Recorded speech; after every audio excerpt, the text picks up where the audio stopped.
ಅದ್ರ ರಸ ಈಸಿಯಾಗಿ ತಗೋಬಹುದು. ಹಾಗಾಗಿ ದುಷ್ಟರ ಮೇಲೆ ಒಳ್ಳೆಯ ವಿಜಯ, ಅಧರ್ಮದಲ್ಲಿ ಯುದ್ಧ ಮಾಡಿ ಸಂಹರಿಸಿದಂತಹ ದಿನ. ಇದೇ ಹೊಸ ಆರಂಭ ಅಥವಾ ಶುಭಾರಂಭ. ಬೆಳಗ್ಗೆನೆ ಎದ್ದು ಸ್ನಾನ ಪೂಜೆ. ಸೊ ಅಮ್ಮ ಎಲ್ಲಿರ್ತಾರೋ ಅಲ್ಲೇ ಅಪ್ಪು ಸಹ, ನಮ್ಮ ಅಕ್ಕ ಒಬ್ಬರು ಜಾಯಿನ್ ಆದರು. ಸೊ ಹೀಗೆ ಎಲ್ಲರೂ ಸೇರಿ ಒಬ್ಬರು ಹೋಳಿಗೆಗೆ ಮೊದಲು ದೇವರಿಗೆ ಅರ್ಪಿಸಿ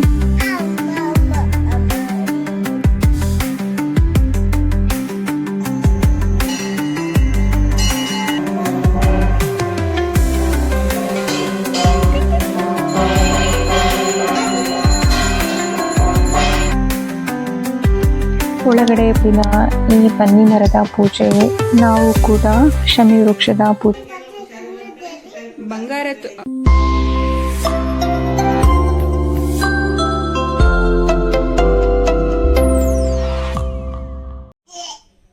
ಯಾಕೆ ಚುನೆ ಆಯಿ ಆಗತ್ತಾ? ಹಂಗಲ್ಲ, ನನ್ನ ಮುದ್ದು ಹಂಗಲ್ಲ. ಆಸ್ಪತ್ರೆಗೆ ಹೋಗೋಣ. ಏನಾಗಿದೆ ನಿಂಗೆ? ಏನಾಗಿದೆ ಮಗ? ಕೆಮ್ಮಾಗಿದ್ಯಾ? ಅದಕ್ಕೆ ಹೇಳೋದು ಚಾಕ್ಲೇಟ್ಸ್ ಎಲ್ಲ ತಿನ್ಬಾರ್ದು ಅಂತ. ಪಾಪು ಹತ್ರ ಹೋಗ್ಬೇಡ ಆಯ್ತಾ ಜಾಸ್ತಿ. Hello, good morning. ಓಯ್ ಚಿನ್ನಿ Pappu, good morning. Good morning ಕಂದ, ಗುಡ್ ಮಾರ್ನಿಂಗ್. ಅಣ್ಣಂಗೆ ಆಯಿ ಆಗಿದಪ್ಪ, ನೋಡಲಿ ಅಣ್ಣಂಗೆ ಆಯಿ ಆಗಿದೆ, ಕೆಮ್ತವನೆ. ಓಯ್ ನಿನಗೂ ಆಯ್ತಾ? ಓಪ ಇಬ್ರಿಗೂ ಆಯ್ತಾ? ಚಾಕ್ಲೇಟ್ ತಿಂದಿಲ್ವಾ ಪಾಪು? ನೀನ್ ಚಾಕ್ಲೇಟ್ ತಿಂದಿಲ್ಲ, ನಿಂಗೆ ಕೆಮ್ಮಾಗಿಲ್ವಾ? ಹಿಂಗೆ ಇಟ್ಕೊಂಡ್ ಕೆಮ್ಬೇಕು. ಹೆಂಗ್ ಕೆಮ್ಬೇಕು ಹೇಳು? ಹಾಗೆ ನೀನು ಕೆಮ್ತೀಯ ಈಗ? ನೀನು ಕೆಮ್ತೀಯ? ಹೆಂಗ್ ಕೆಮ್ಮದು? ಹತ್ರ ಹೋಗ್ಬಾರ್ದು ಚಿನ್ನಿ. ಹಲೋ, ನಮಸ್ಕಾರ. ಎಲ್ಲರೂ ಹೇಗಿದ್ದೀರಾ? ಎಲ್ಲರೂ ಚೆನ್ನಾಗಿದ್ದೀರಾ ಅಂತ ಭಾವಿಸ್ತಾ ನಾನು ವಿಡಿಯೋನ ಸ್ಟಾರ್ಟ್ ಮಾಡ್ತಾ ಇದ್ದೀನಿ. ಏನೋ ತೋರಿಸ್ತಾ ಇದ್ದೀನಿ ಅನ್ಕೊಂಡ್ರ? ಎಸ್, ನನ್ನ ಪುಟಾಣಿ ದೈವಿಕಿಗೆ ಸಿಕ್ಕಾಬಿಟ್ಟೆ ಕೆಮ್ಮಾಗಿ ಹೋಗ್ಬಿಟ್ಟಿದೆ. ಸೊ ನಾನು ಮೊದಲಿಂದನೂ ಅವನಿಗೆ ಕೆಮ್ಮಾದಾಗ ಏನು ಯೂಸ್ ಮಾಡ್ತೀನಿ, ಹೇಗೆ ಬೇಗ ಕಡಿಮೆ ಆಗೋ ಥರ ಮಾಡ್ತೀನಿ, ಅದನ್ನು ನಾನು ತೋರಿಸ್ತಾ ಇದ್ದೀನಿ. ಫಸ್ಟ್ ನಾನು ಇದೇ ರೆಮಿಡಿನೇ ಟ್ರೈ ಮಾಡೋದು. ಇದಕ್ಕೂ ವಾಸಿ ಆಗಿಲ್ಲ ಅಂದಾಗ ಮಾತ್ರ ಸಿರಪ್ಗೆ ಹೋಗ್ತೀನಿ. ಹಾಗೆಯೇ ಮಕ್ಕಳಿಗೆ ಯಾವುದೇ ಸಿರಪ್ಸು ಏನೇ ಕೊಡೋದಾಗಲಿ ದಯವಿಟ್ಟು ಹುಷಾರಾಗಿ ಚೆಕ್ ಮಾಡಿ ಕೊಡಿ. ಏಕೆಂದರೆ ನೋಡ್ತಾ ಇದ್ದೀರಲ್ವ ನ್ಯೂಸಲ್ಲಿ ಎಷ್ಟು ಮಕ್ಕಳು ಡೆತ್ ಆಗಿದ್ದಾರೆ ಅಂತ. ಬಿ ಕೇರ್ಫುಲ್ ಪೇರೆಂಟ್ಸ್ ಅಂತ ಹೇಳ್ತಾ ಈ ರೆಮಿಡಿನ ಹೇಗೆ ಮಾಡೋದು ಅಂತ ಹೇಳ್ತೀನಿ. ಮೊದಲಿಗೆ ತೋರಿಸಿದ್ದು ದೊಡ್ಡ ಪಾತ್ರೆ. ಸೊ ಆ ದೊಡ್ಡ ಪಾತ್ರೆ ಒಂದು 3 to 4 ಎಲೆಗಳನ್ನ ತಗೊಳ್ಳಿ. ಅದನ್ನು ಒಂದು ತವಾ ಬಿಸಿ ಮಾಡಿ ಅದ್ರ ಮೇಲೆ ಹಾಕಿ, ಎಲೆ ಲೈಟಾಗಿ ಬಿಸಿ ಆದ ತಕ್ಷಣ ಅದ್ರ ರಸ ಈಸಿಯಾಗಿ ತಗೋಬೋದು. ಹಾಗಾಗಿ ಬಿಸಿ ಮಾಡ್ಕೋಬೇಕು. ಆ ಎಲೆಗಳಿಂದ ಬಂದಿರುವಂತಹ ರಸಕ್ಕೆ ಒಂದು ಸಣ್ಣ ಉಪ್ಪಿನಳು ಹಾಗೆಯೇ ಸ್ವಲ್ಪ ಮೆಣಸಿನ ಪುಡಿ ಹಾಕಿಬಿಟ್ಟು ಕುಡಿ. ತುಂಬ ಬೇಗ ಕಡಿಮೆ ಆಗುತ್ತೆ. ಹಾಗೆ ಏನೇ ಕಫ ಇದ್ದು ಆಚೆ ಆಗುತ್ತೆ. ಕೆಮ್ಮು ಹೋಗುತ್ತಲ್ಲ, ತಿನ್ನು. ಕೆಮ್ಮು ಹೋಗುತ್ತಾಯ್ತಾ? ಹಿಂಗೆ ನಾನಂತೂ ದೈವಿಕಿಗೆ ಫಸ್ಟಿಂದನೂ ಅಭ್ಯಾಸ ಮಾಡಿರೋದ್ರಿಂದ ಅವನು ಎಲ್ಲದಕ್ಕೂ ಸಪೋರ್ಟ್ ಮಾಡ್ತಾನೆ. ಈಸಿಯಾಗಿ ತಗೊಂಡ ಆ್ಯಂಡ್ ಈಸಿಯಾಗಿ ಅವನಿಗೆ ಕೆಮ್ಮು ವಾಸಿ ಆಗುತ್ತೆ. ನೀವು ಕೂಡ ಟ್ರೈ ಮಾಡಿ. ಹಾಗೆಯೇ ಇದು ವಿಜಯದಶಮಿ ಹಬ್ಬದ ವ್ಲಾಗ್ ಆಗಿತ್ತು. ಎಲ್ಲರಿಗೂ ಬಿಲೇಟೆಡ್ ವಿಜಯದಶಮಿ ಹಬ್ಬದ ಹಾರ್ದಿಕ ಶುಭಾಶಯಗಳನ್ನ ಹೇಳ್ತಾ, ವಿಜಯದಶಮಿ ಹಬ್ಬ ಅಂದರೆ ಕೆಟ್ಟದರ ಮೇಲೆ ಒಳ್ಳೆಯ ವಿಜಯ, ಅಧರ್ಮದ ಮೇಲೆ ಧರ್ಮದ ವಿಜಯ, ಹಾಗೆಯೇ ಕತ್ತಲೆಯ ಮೇಲೆ ಬೆಳಕಿನ ವಿಜಯ ಅಂತ ಹೇಳ್ಬೋದು. ಈ ವಿಜಯದಶಮಿಯಂದು ರಾಮಾಯಣದ ಪ್ರಕಾರ ಶ್ರೀರಾಮ ರಾವಣನ ಸಂಹರಿಸಿ ಸೀತೆಯನ್ನ ರಕ್ಷಿಸಿದ ಅಂತ ಹೇಳಲಾಗುತ್ತೆ. ಹಾಗೆಯೇ ದುರ್ಗಾದೇವಿ ಈ 10 ದಿನಗಳ ಕಾಲ ಮಹಿಷಾಸುರನೊಂದಿಗೆ ಯುದ್ಧ ಮಾಡಿ ಸಂಹರಿಸಿದಂತಹ ದಿನ. ಸೊ ಹಾಗಾಗಿ ಈ ದಿನನ ವಿಜಯದಶಮಿ ಅಂತ ಆಚರಿಸಲಾಗುತ್ತೆ. ಯಾವುದೇ ಹೊಸ ಆರಂಭ ಅಥವಾ ಶುಭಾರಂಭ ಏನೇ ಕಾರ್ಯಗಳಿದ್ರೂ ಈ ದಿನ ತುಂಬ ಒಳ್ಳೆಯದು ಅಂತ ಹೇಳಬಹುದು. ಸೊ ವಿಜಯದಶಮಿ ಹಬ್ಬದ ದಿನ ನಮ್ಮ ಮನೇಲಿ ಹೇಗೆ ಸೆಲೆಬ್ರೇಷನ್ ಮಾಡಿದ್ವಿ, ಹಾಗೆ ಏನೆಲ್ಲ ಅಡುಗೆ ಮಾಡಿದ್ವಿ ಎಲ್ಲ ವಿಡಿಯೋನು ನೋಡ್ಬೋದು. ಸೊ ಬೆಳಗ್ಗೆನೇ ಎದ್ದು ಎಲ್ರದ್ದು ಸ್ನಾನ ಪೂಜೆ ಎಲ್ಲ ಮುಗೀತು. ಸೊ ಈಗ ಪ್ರಸಾದ ಮಾಡೋದು ಒಂದೇ ಬಾಕಿ ಇದೆ. 9 ದಿನಗಳ ಕಾಲ ಪ್ರತಿದಿನ ದೇವರ ಪೂಜೆ ನಡೀತಾ ಇತ್ತು. ಸೊ ಇದು ಲಾಸ್ಟ್ನೇ ದಿನ ಆಗಿರೋದ್ರಿಂದ ಹೋಳಿಗೆನ ಮಾಡೋಣ ಅಂತ ಮಾಡ್ತಾ ಇದ್ದೀವಿ. ನಾನು ಹಾಗೇನೆ ನಮ್ಮ ಅತ್ತೆಯಂದ್ರು ಎಲ್ಲ ಸೇರಿಕೊಂಡು ಹಬ್ಬದ ಅಡುಗೆನ ತಯಾರು ಮಾಡ್ತಾ ಇದ್ದೀವಿ.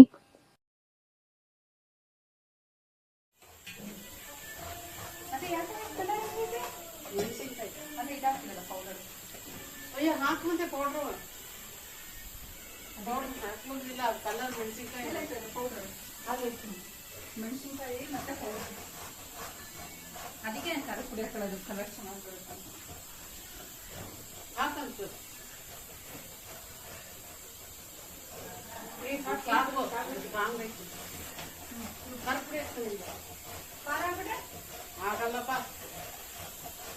ಕಲರ್ ಚೆನ್ನಾಗಿ ಬರುತ್ತೆ, ಇಲ್ಲಾಂದ್ರೆ ಈ ಕಲರ್ ಬರ್ತದೆ.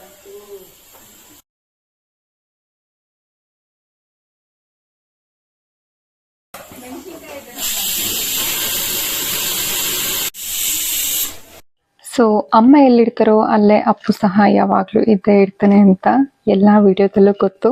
ಆ್ಯಂಡ್ ನಾನಿಲ್ಲಿ ಅಡುಗೆ ಕೆಲಸ ಮಾಡ್ತಾ ಇದ್ರೆ ಇವನು ಪಾತ್ರೆ ತೊಳಿತಾ ಇದ್ದಾನೆ. ಹೀಗೆ ಎಲ್ಲರೂ ಸೇರಿಕೊಂಡು ಹಬ್ಬದ ಅಡುಗೆ ತಯಾರಿನ ಮಾಡ್ತಾ ಇದ್ದೀವಿ. ನಮ್ಮ ಅಕ್ಕ ಒಬ್ಬರು ಜಾಯಿನ್ ಆದರು. ಸೊ ಹೀಗೆ ಎಲ್ಲರೂ ಸೇರಿ ಒಬ್ಬರು ಹೋಳಿಗೆಗೆ ರೆಡಿ ಮಾಡಿಕೊಟ್ರೆ ಇನ್ನೊಬ್ಬರು ಉದ್ದೋದು, ಇನ್ನೊಬ್ಬರು ಬೇಯಿಸೋದು, ಹೀಗೆ ಎಲ್ಲ ಮಾಡ್ಕೊಂಡ್ವಿ. ಫೈನಲಿ ದೇವರಿಗೆ ಅಂತ ಪ್ರಸಾದ ರೆಡಿ ಆಯಿತು. ಮೊದಲು ದೇವರಿಗೆ ಅರ್ಪಿಸಿ ನೆಕ್ಸ್ಟ್ ನಾವು ಊಟ ಮಾಡ್ತೀವಿ. ಎಲ್ಲ ಅಡುಗೆ ರೆಡಿ ಆಗೋಯ್ತು. ಏನೆಲ್ಲ ಮಾಡಿದ್ವಿ ಅಂತ ಅಂದರೆ, ಇದು ಹೋಳಿಗೆ, ಇದು ಸಹ ಹೋಳಿಗೆ, ಇಷ್ಟು ಹೋಳಿಗೆ, ಹಾಗೆಯೇ ಕೋಸಂಬರಿ, ಅನ್ನ, ಇದು ಬಿಳಿ ಹೋಳಿಗೆ, ಪಲ್ಯ, ಹಾಗೆಯೇ ಸಾಂಬಾರು, ಇಷ್ಟೇ ಆಗಿದೆ.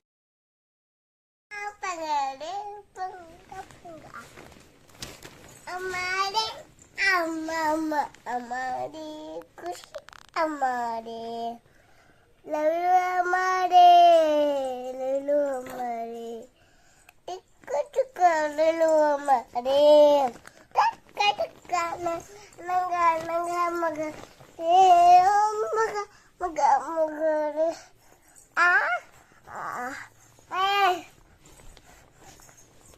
ಸೊ ಊಟ ಎಲ್ಲ ಮಾಡಿಕೊಂಡು ಎಲ್ಲರೂ ಚೆನ್ನಾಗಿ ಸಖತ್ತಾಗಿ ಬಾರಿಸಿ ಚೆನ್ನಾಗಿ ನಿದ್ದೆ ಮಾಡಿದ್ವಿ. ನಿದ್ದೆ ಮಾಡಿ ಎದ್ದಾಯಿತು. ಇಲ್ಲಿ ಹುಡುಗರು ಆಟ ಆಡ್ತಿದ್ದಾರೆ. ನಮಗಿಂತ ಮುಂಚೆ ಅವರೇ ಎದ್ದೊಳೋದು, ಅವರೇ ನಮ್ಮನ್ನ ಎಬ್ಸೋದು ಅಂತಲೇ ಹೇಳ್ಬೋದು. ಆರಾಮ್ಸೆ ಮಲ್ಕೊಳ್ಳೋಣ ಅಂತ ಮಲಗಿರ್ತೀವಿ, ಅಷ್ಟರೊಳಗೆ ಇವರೆಲ್ಲ ಎದ್ಬಿಟ್ಟು.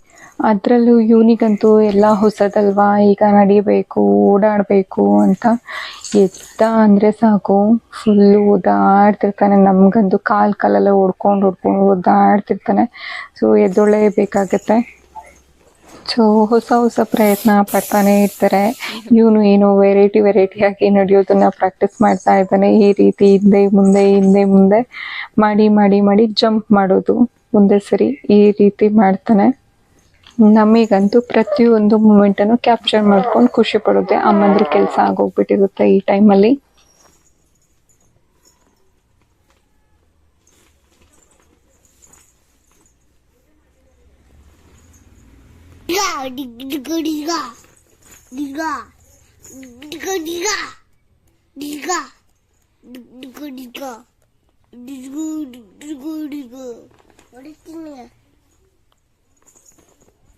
Kamba. ಬಾ ನಮ್ಮ ಹತ್ರ ಬಾ ಬಾ ಬಾ Kundaba. ಬಾ ಬಾ ಬಾ ಬಾ ಬಾ ಬಾ ಜಂಪ್ ಜಂಪ್ ಮತ್ತೆ ಬಾ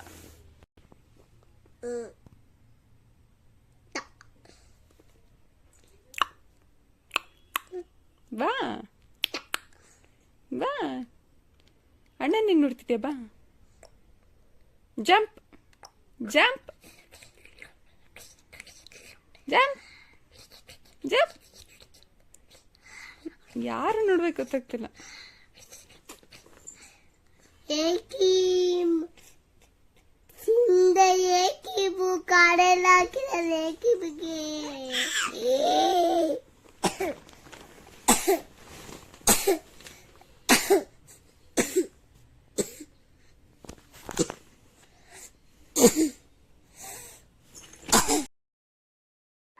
ಸೊ ಟೈಮು 6 ಗಂಟೆ ಅನಿಸುತ್ತೆ. ಎಲ್ಲರೂ ಊಟ ಆಗಿ ಮಲ್ಕೊಂಡು ಎದ್ದಾಯಿತು. ಹಾಗೆ ಹಬ್ಬ ಆಗಿರೋದ್ರಿಂದ ನಿಯರಲ್ಲಿರುವಂತಹ ದೇವಸ್ಥಾನಕ್ಕೆ ಹೋಗ್ಬರೋಣ, ಹಾಗೆ ಅಲ್ಲಿ ಬನ್ನಿ ಪತ್ರೆ ಇದೆ, ಹಾಗೆ ಹೋಗ್ಬರೋಣ ವಾಕೆಬಲಲ್ಲಿ ಅಂತ ರೆಡಿ ಆದ್ವಿ.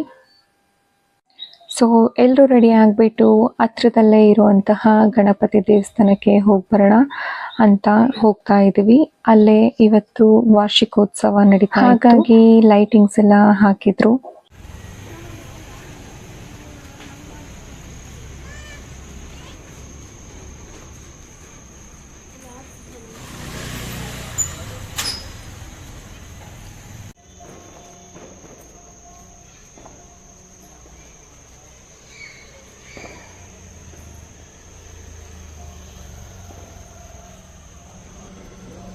ಏನ್ ಮಾಡ್ತಿದ್ಯಾ? ಬಾ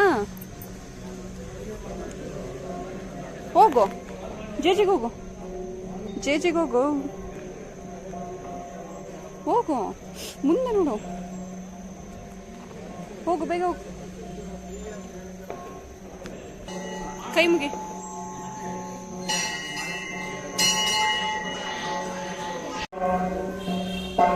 ಹೋಗಪ್ಪ.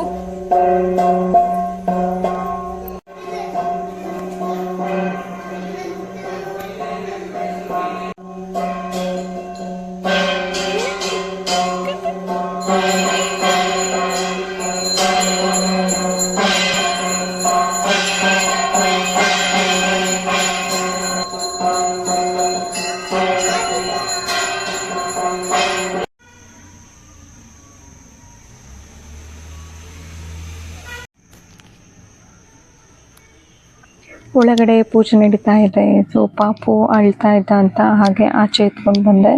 ಸೊ ಎಲ್ಲ ಕಡೆ ಲೈಟಿಂಗ್ಸ್ ಜೋರಾಗಿದೆ. ಹಾಗೆ ಇವತ್ತು ದಸರಾ ಉತ್ಸವ ನಡೆಯುತ್ತೆ ಶಿವಮೊಗ್ಗದಲ್ಲಿ. ಸಿಕ್ಕಾಪಟ್ಟೆ ಜನ ಸೇರ್ತಾರೆ. ಆ ಜನದಲ್ಲಿ ಮಕ್ಕಳನ್ನೆಲ್ಲ ಎತ್ಕೊಂಡು ಹೋಗೋದಕ್ಕಾಗಲ್ಲ ಅಂತ ನಿಯರಲ್ಲಿರುವಂತಹ ದೇವಸ್ಥಾನಕ್ಕೆ ಬಂದಿದ್ದೀವಿ. ಹಾಗೆ ಮಹಾಭಾರತದಲ್ಲಿ ಪಾಂಡವರು ತಮ್ಮ ಆಯುಧಗಳನ್ನ ಬನ್ನಿ ಮರದಲ್ಲಿ ಬಚ್ಚಿಟ್ಟು ವನವಾಸ ಮುಗಿಸಿ ಬಂದ ನಂತರ ಬನ್ನಿ ಮರದ ಪೂಜೆ ಮಾಡಿ ಕೌರವರ ವಿರುದ್ಧ ವಿಜಯ ಸಾಧಿಸಿದ್ರು. ಹಾಗಾಗಿ ವಿಜಯದಶಮಿ ದಿನ ಈ ಬನ್ನಿ ಮರದ ಪೂಜೆ ತುಂಬಾ ಪ್ರಸಿದ್ಧವಾಗಿದೆ. ಹಾಗೆಯೇ ಈ ವಿಜಯದಶಮಿ ದಿನ ಬನ್ನಿ ಮರದ ಪೂಜೆ ಮಾಡೋದ್ರಿಂದ ವಿಜಯ, ಯಶಸ್ಸು, ನಕಾರಾತ್ಮಕ ಶಕ್ತಿಗಳಿಂದ ಮುಕ್ತಿ, ಹಾಗೆಯೇ ಏನೇ ಶನಿ ದೋಷ ಇದ್ರೂ ನಿವಾರಣೆ ಆಗುತ್ತೆ ಅಂತ ನಂಬಿಕೆ ಇದೆ. ಹಾಗಾಗಿ ಪ್ರತಿಯೊಬ್ಬರು ಶಮಿ ವೃಕ್ಷದ ಪೂಜೆಯನ್ನ ಮಿಸ್ ಮಾಡಲೇಬಾರ್ದು ಅಂತ ಹೇಳ್ತಾರೆ. ನಾವು ಕೂಡ ಶಮಿ ವೃಕ್ಷದ ಪೂಜೆ ಮುಗಿಸ್ಕೊಂಡು ಮನೆಗೆ ಬಂದ್ವಿ. ಏನಿದು? ಬಂಡಿ ಜೇಜಿಗಾಕ ಮಮ್ಮ ಬೇಕಲ್ಲ ಅದಕ್ಕೆ ಹೊಟ್ಟೆ ಜೇಜಿಗೆ ಹೊಟ್ಟೆ ಹಸಿತಲ್ಲ, ಅದಕ್ಕೆ ಬನ್ನಿ ಹಾಕ್ಬೇಕಾ?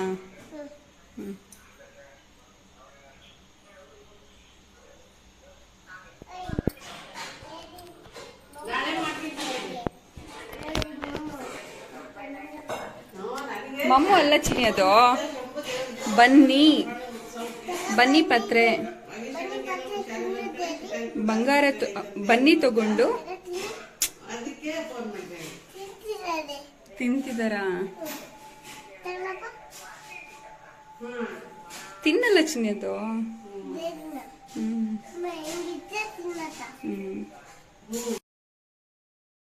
ಸೊ ನಮ್ಮ ಹಿಂದೂ ಸಂಪ್ರದಾಯದ ಪ್ರಕಾರ ಈ ಬನ್ನಿ ಮರದ ಪೂಜೆ ಎಲ್ಲ ಮುಗಿಸಿ ಲಾಸ್ಟ್ನೇ ದಿನ ಬನ್ನಿ ಎಲೆಗಳನ್ನ ಹಿರಿಯರಿಗೆ ಅಥವಾ ಆತ್ಮೀಯರಿಗೆ ಕೊಟ್ಟು ನಮಸ್ಕಾರ ಮಾಡೋದು.